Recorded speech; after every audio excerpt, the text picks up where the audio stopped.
ہم میں سے ہر شخص یہی سمجھتا ہے کہ اگر میرے پاس مال و دولت کی کمی ہے تو یہ لگتا ہے کہ کوئی اللہ تعالیٰ کی طرف سے کوئی رضامندی یا ناراضگی ہے، اور وہ اپنے آپ کو یہ سمجھ رہا ہوتا ہے کہ میں بہت زیادہ تکلیف میں ہوں اور میں بہت زیادہ مرتبے میں، مقام و مرتبے میں بہت سارے لوگوں سے میں کم تر ہوں۔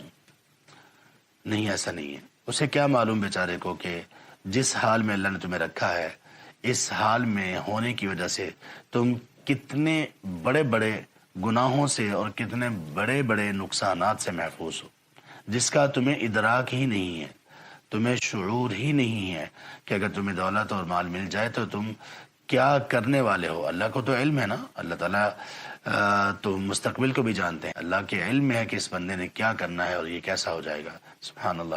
اس لیے اللہ تبارک و تعالیٰ کی تقسیم پر بندے کو راضی رہنا چاہیے۔ محنت کوشش اپنی جگہ پر ہے، کرتے رہنا چاہیے، لیکن اپنے آپ کو اس دنیا کی خواہشات میں اتنا انوالو نہیں کرنا چاہیے کہ انسان کے دل میں شکوہ پیدا ہو اور انسان اللہ تبارک و تعالیٰ پر ایمان میں کمزور ہو جائے۔ ایمان میں مضبوط رہنا چاہیے تاکہ اللہ تبارک و تعالیٰ کا ہمیشہ شکر ادا کرنے کی انسان میں عادت پیدا ہو جائے۔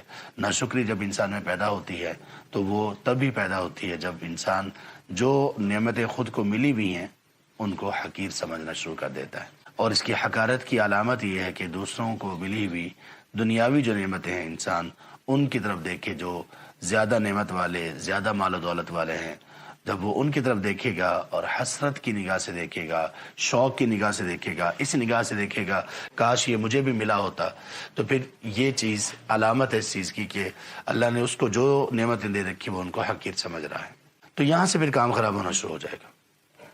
اس لیے اللہ تعالیٰ کی رضا پر راضی رہنا چاہیے اور اللہ تعالیٰ سے اچھی امید رکھنی چاہیے۔ دنیا یہ مستقل نہیں ہے، جو کچھ بھی مل گیا چھوڑ کر جانا ہوگا ہمیں، اور جلد چھوڑ کر جانا ہے۔ ہمارے پاس یہ سب چیزیں عارضی ہیں، استعمال کے لیے، استعمال کیا جب تک اللہ نے چاہا، اس کے بعد ختم۔